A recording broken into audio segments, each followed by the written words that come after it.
Hello champions, welcome to Career Adda the numeric helper. आज भी हम क्या करने आए हैं, आपके लिए न्यूमेरिकल्स लेके आए हैं। बच्चों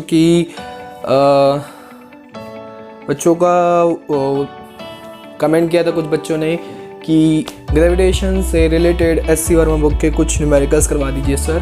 तो मैं आज एस.सी. वर्मा बुक के कुछ क्वेश्चंस करवाने वाला हूँ बच्चों। तो पेन और कॉपी उठा लो और फटाफट रेडी हो जाओ। Okay champions, so let's start.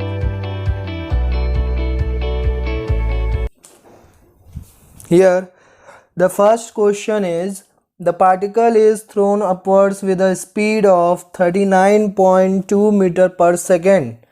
एक पार्टिकल है जो कि क्या कर रहा है, गिवन। सबसे पहले हमको क्या लिखना है बच्चों, गिवन लिखना है, ठीक है। एक पार्टिकल है जो कि 39.2 मीटर पर सेकेंड से ऊपर की तरफ क्या कर रहे हैं, उसको थ्रो कर रहे हैं, ठीक। उसके बाद अब ऊपर की तरफ थ्रो कर रहे हैं, मतलब जी की value, acceleration due to gravity लगेगी उस पर, है ना। जी की वैल्यू क्या हो जाएगी, -10 मीटर पर सेकेंड। 10 ले लो या 9.8 ले लो, चलो 9.8 ले लेते हैं, जो आपकी मर्जी हो, 9.8 ले लो। उसके बाद क्वेश्चन क्या बोल रहा है, find first the time for which it moves in the upward direction. Upward direction में मूव करने में उसको कितना टाइम लगा, फर्स्ट हमको टाइम फाइंड आउट करना है। अपवर्ड डायरेक्शन में मूव करने में मतलब मैक्सिमम हाइट तक पहुंचने में उसको कितना टाइम लगा। तो एट मैक्सिमम हाइट हमको पता है क्या चीज जीरो हो जाता है, v इजिकल टू जीरो हो जाती है। हमारी फाइनल वेलोसिटी क्या हो जाती है, जीरो हो जाती है। फाइनल वेलोसिटी जीरो हो जाती है तो हम क्या लगा सकते हैं, अब हमको क्या करना है, टाइम फाइंड आउट करना है। तो फर्स्ट इक्वेशन हम मोशन लगा लो, u माइनस जी टी, इसकी वैल्यू 0, u की वैल्यू 39.2 माइनस 9.8 इंटू टी हमको फाइंड आउट करना है। Therefore t is equal to 39.2 divided by 9.8, 4 जा, t is equal to 4 second. Clear. Next b पर क्या बोल रहा है, the maximum height find out करना है, ठीक है। मतलब डिस्टेंस फाइंड आउट करना है कि उसने मैक्सिमम डिस्टेंस कितना ट्रेवल किया। तो मैक्सिमम हाइट पे हमको पता है कि v इज इक्वल टू क्या होता है, 0 होता है। तो थर्ड इक्वेशन हम मोशन से लगा देते हैं, हम फाइंड आउट कर लेते हैं, या सेकंड इक्वेशन भी लगा सकते हैं। अब हमारे पास t की वैल्यू है तो सेकंड इक्वेशन भी पुट कर सकते हो आप। s is equal to u t minus half g t square. s की वैल्यू फाइंड आउट करनी है, u की वैल्यू कितनी है, 39.2 into 4 minus half into 9.8, 4 into 4, तो ये 2 जा 4। Clear. s is equal to, अब क्या करो, आप इसको सॉल्व करो। देखो 4 कॉमन ले लो, इजी तरीका बता रहा हूँ बच्चों। इसमें से 4 और 4 कॉमन निकल जाएगा, तो 39.2 माइनस 9.8, 2 जा कितना होता है, 19.6 होता है। तो अब इसको माइनस कर लो तो ये इजी हो जाएगा आपका। 12 में से 6 गया 6, 8 में से 9 नहीं जा सकते, 18 में से 9 गया 9, 2 में से 1 गया 1, 19.6, 4 जा 19.6, 4 जा, मल्टीप्लाई कर लो, 4 6 जा 24, 2 कैरी, 4 9 जा 36 2 38, 3 कैरी, 4 1 जा 4 3 जा 4 प्लस 3 7, 78.4 मीटर उसने क्या किया, हाइट तक ट्रेवल किया। क्लियर है।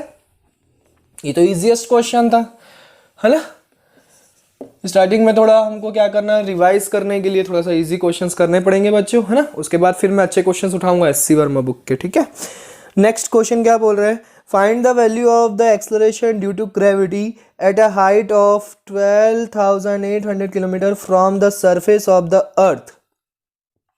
चलो अर्थ के सरफेस से कितना ऊपर बोल रहा है, यहाँ पे बोल रहा है 12,800 किलोमीटर ऊपर। ये एच की वैल्यू गिवन है। हमको क्या फाइंड आउट करना है, अर्थ का रेडियस दिया हुआ है, इसका रेडियस दिया हुआ है 6400 किलोमीटर, ये इसका रेडियस है। अब हमको acceleration due to gravity find out करना है इस पॉइंट पे। जी की वैल्यू कितनी होगी, तो हमको पता है अर्थ सरफेस पे जी की वैल्यू कितनी होती है, GME/RE at the surface of earth. Earth के सरफेस पे कितनी होगी, GME/RE। ये फॉर्मूला हम पुट करते हैं, ठीक है। तो उसके ऊपर जी डैश की वैल्यू कितनी होगी, जी डैश की वैल्यू चलो देखते हैं। तो GME/RE+H होगा। देखो बच्चों इसके लिए डायरेक्ट मैं फॉर्मूला आपको जनरेट करके दिखा रहा हूँ, ठीक है। आपको याद रहेगा फॉर्मूला तो भी ठीक है, नहीं याद रहेगा तब भी आप ऐसे फाइंड आउट कर सकते हैं। तो आप कैसे करेंगे, अब इसमें क्या करो आप RE/RE से मल्टीप्लाई कर दो। सॉरी ये स्क्वायर होता है तो ये भी स्क्वायर होगा, तो RE² से आप क्या करेंगे, मल्टीप्लाई करेंगे ऊपर नीचे। तो G dash is equal to क्या मिल जाएगा, GME/RE², है ना, into RE/RE+H whole square. We can write it, okay. ये किसकी वैल्यू बच्चों, at the surface of earth, G की वैल्यू। तो G dash is equal to formula क्या मिल जाता है, डायरेक्ट G/RE+H का होल स्क्वायर। ये फॉर्मूला आप याद रखेंगे तो आपको इजीली डायरेक्ट आप क्या कर सकते हैं, कंपटीशन एग्जाम के लिए काम आ सकते हैं, जल्दी से सॉल्व कर सकते हैं। तो आप कैसे सॉल्व करेंगे, हमको जी डैश की वैल्यू फाइंड आउट करनी है। जी की वैल्यू पता है कितनी होती है, 9.8। RE की वैल्यू दिया हुआ है, कितना दिया हुआ है, 6400। RE की वैल्यू 6400। H की वैल्यू कितनी है, 12800, है ना, उसका होल स्क्वायर। तो G dash is equal to 9.8 into 6400 divided by, इसको आप क्या करो, 9.8 को 10 ले लो, आपको इजी हो जाएगा सॉल्यूशन। अगर आप 10 ले लेंगे तो 6400 0 0 0 0 ऐड हो जाएगा, 8 + 4 12, 1 कैरी, 1 + 2 3 + 6 9 एंड 1। तो ये 0 0 0 0 will be cancel out, square. अब इनका स्क्वायर करेंगे तो आपको जी डैश की वैल्यू क्या मिल जाएगी, आंसर आ जाएगा, ठीक है। तो जी डैश की वैल्यू अब आपको फाइंड आउट करना है। यहाँ पे मैं आपको आंसर बता देता हूँ, जी डैश की वैल्यू आएगी आपकी 1.09 मीटर पर सेकेंड स्क्वायर, ठीक है, इतनी आनी चाहिए। ये 9.8 लेके सॉल्व कर लेना। चलो क्या सर, कभी वो कुछ भी बेटा, 9.8 भी ले सकते हो आप, 10 भी ले सकते हो अप्रॉक्सीमेट, उसमें कुछ फ़र्क नहीं पड़ना है। आंसर में बहुत ज़्यादा डिफरेंस नहीं आता, ठीक है, थोड़ा सा लिटिल सा डिफरेंस आता है, पॉइंट में डिफरेंस आता है। तो ये आपको फॉर्मूला याद रखना है कि H हाइट पे अगर हमको जी की वैल्यू फाइंड आउट करने बोलता है तो G dash is equal to GRE/RE+H का होल स्क्वायर, ठीक है। अब इसी में मान लो वेट फाइंड आउट करने बोल दिया हमको, तो वेट का फॉर्मूला क्या होता है, mg होता है। अब मान लो H हाइट पे वेट फाइंड आउट करने बोल रहे हैं, तो H हाइट पे वेट कितना होगा, G डैश हो जाएगा, वेट कितना हो जाएगा, G डैश। तो G डैश की वैल्यू पुट कर दो, weight is equal to m, G dash का फॉर्मूला क्या है, G into RE/RE+H whole square. ये वेट के लिए फॉर्मूला बन जाएगा, समझ में आया। वेट का फॉर्मूला क्या होता है, mg होता है। तो H हाइट पे कितना होगा, mg डैश, क्योंकि H हाइट पे क्या हो रहा है, acceleration due to gravity change हो जा रही है ना, G डैश आ जा रही है। तो m इंटू जी डैश, और G डैश का फॉर्मूला हमने यहाँ पे जनरेट किया है, यहाँ पे पुट कर दो तो वेट का फॉर्मूला भी बन जाएगा। क्लियर है। तो वेट का फॉर्मूला आपको रटने की जरूरत नहीं है, आप सिर्फ जी डैश का फॉर्मूला आप याद रखिए, ठीक है, रट्टू तो नहीं बनना है बच्चों। चलो अनदर वन क्वेश्चन,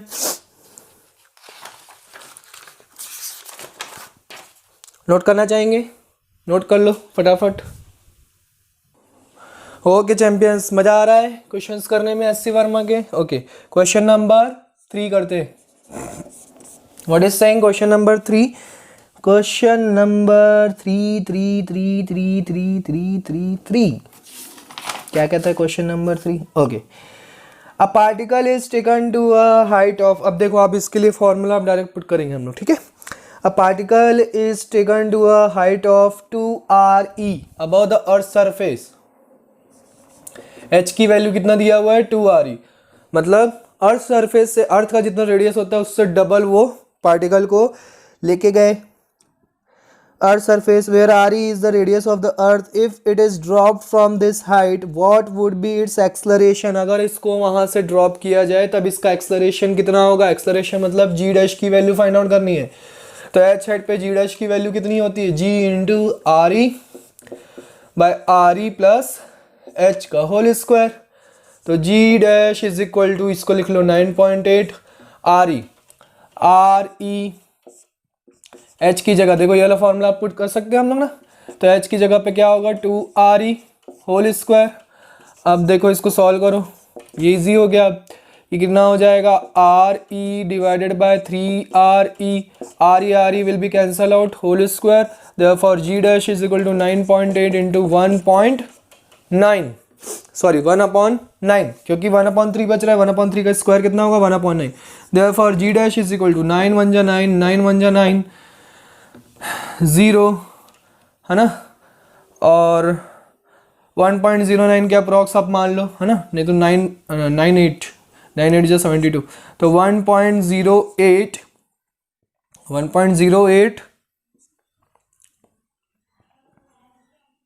888 चलता चला जाएगा 1.0888। तो इसको हम क्या कर सकते हैं 1.09 मीटर पर सेकेंड स्क्वायर लिख सकते हैं आंसर। समझ में आया कैसे करेंगे, क्लियर है। 1.08 आएगा, रॉन्ग है क्या आंसर। हाँ मिस प्रिंट हो गई बच्चों, सॉरी माय मिस्टेक। यहाँ पे 1.1 आएगा, हाँ 1.1 मीटर पर सेकेंड स्क्वायर। ठीक है। क्वेश्चन नंबर 4, क्वेश्चन नंबर 4 क्या कहता है, consider a heavenly body whose mass is 3 × 10⁻24 kg। ठीक है, 3 × 10⁻24 kg एक हेवनली बॉडी है जिसका मास है 3 × 10⁻24 kg। क्या बोल रहा है, half that of the earth, earth के मास से हाफ है ये, मतलब एम जो है वो क्या है, मास ऑफ अर्थ का हाफ है। ठीक है, बॉडी, मास ऑफ बॉडी।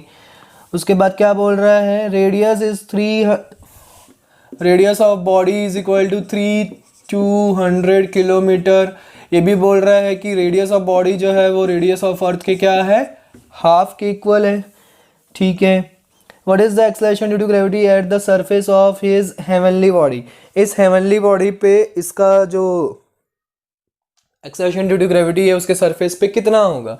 तो क्या करेंगे, G is equal to GME/RE, ये फॉर्मूला लगाएंगे। ठीक है, बॉडी का हमको फॉर्मूला लगाना है, तो बॉडी के लिए लगाना है तो यहाँ पे बी हो जाएगा सब जगह, E की जगह। क्लियर।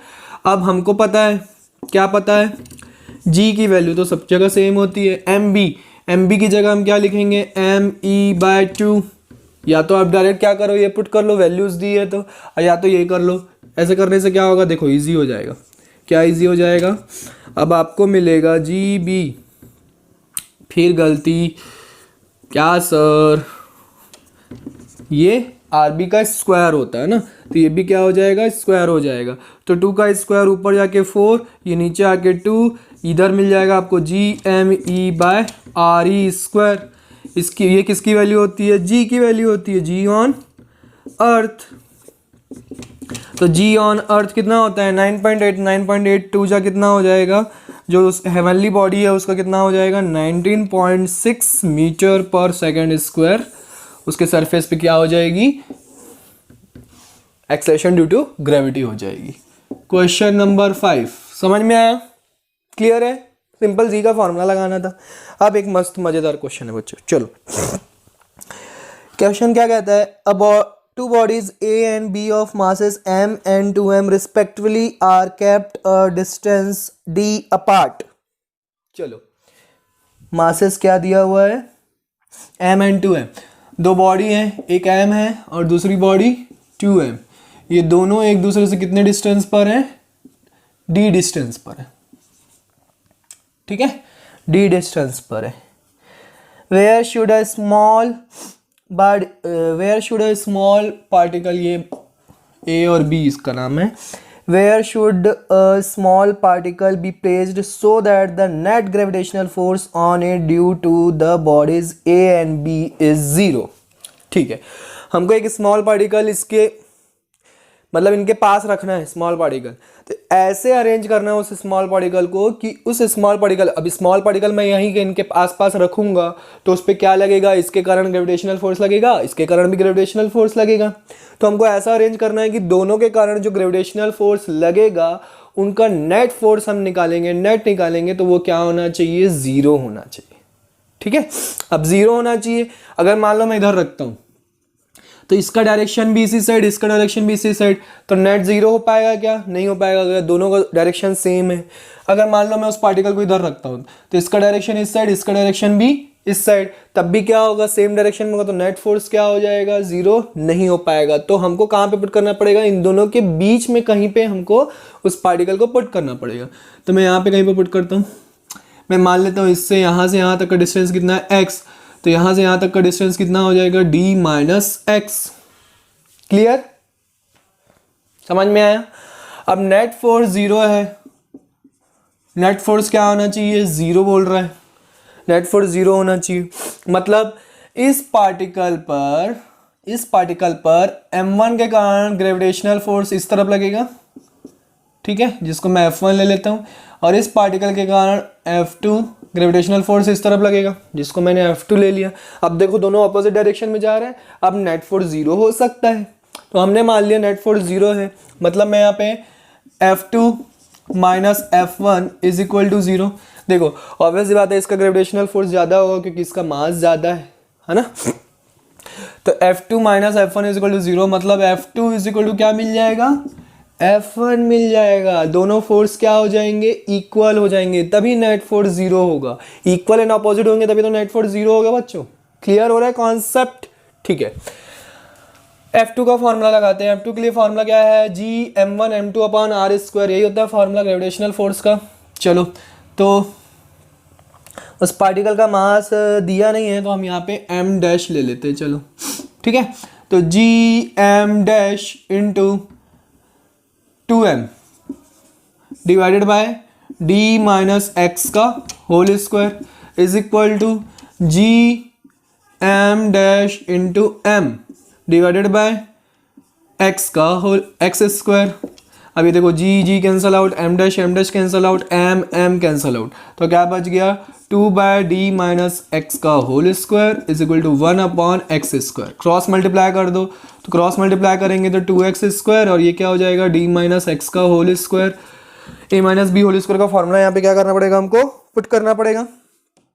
तो 2x square is equal to d square plus x square minus 2dx, ठीक है।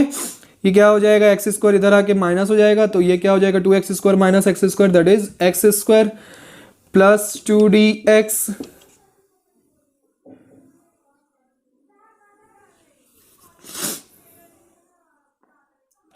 वेट। इसको ऐसे ना करके हम थोड़ा सा जल्दी से सॉल्व कर सकते हैं बच्चों। कैसे कर सकते हैं, आप ऐसे कर लो, दोनों तरफ क्या कर दो, स्क्वायर रूट ले लो, है ना। दोनों तरफ अगर हम स्क्वायर रूट ले लें तो हमारा इजी हो जाएगा आंसर। वो क्या है, क्वाड्रेटिक इक्वेशन आ जाएगा और डी के फॉर्म में आएगा, तो कैसे सॉल्व होगा सर, तो थोड़ा मुश्किल हो जाएगा ना। तो दोनों तरफ हम क्या कर ले, स्क्वायर रूट ले ले, तो क्या हो जाएगा, √2 प्लस माइनस √2x मिलेगा इधर, और इधर क्या मिलेगा, d माइनस एक्स, ठीक है। हमको किसकी वैल्यू चाहिए बच्चों, x की वैल्यू चाहिए। किसकी वैल्यू चाहिए, x की वैल्यू चाहिए। पहले d की वैल्यू फाइंड आउट करते हैं। d की वैल्यू कितनी आएगी, x इधर आ जाएगा, तो x plus minus √2x is equal to d, मतलब x कॉमन लेंगे तो 1 plus minus √2 is equal to d, मतलब x इज इक्वल टू कितना हो जाएगा, d by plus 1 plus minus √2, ये हमको x की वैल्यू मिल जाएगी। तो ये पोजीशन हो गई किसकी, उस पार्टिकल की, कि इस वाले मास से हम x डिस्टेंस पे अगर हम रखेंगे, मतलब d by 1 plus minus √2 distance पे अगर हम रखेंगे उस पार्टिकल को, तो उस पर लगने वाला जो ग्रेविटेशनल फोर्स है, नेट फोर्स, वो क्या हो जाएगा, 0 हो जाएगा। क्लियर है बच्चों, समझ में आया क्वेश्चंस, क्लियर हो रहा है, कॉन्सेप्ट क्लियर हो रहा है, ठीक है, तो आज की लेक्चर में इतना ही। नेक्स्ट लेक्चर में मैं फिर से और क्वेश्चंस करवाऊंगा, तो तब तक आप भी प्रैक्टिस करते रहिए, डाउट्स निकालते रहिए। Bye bye, take care, see you in the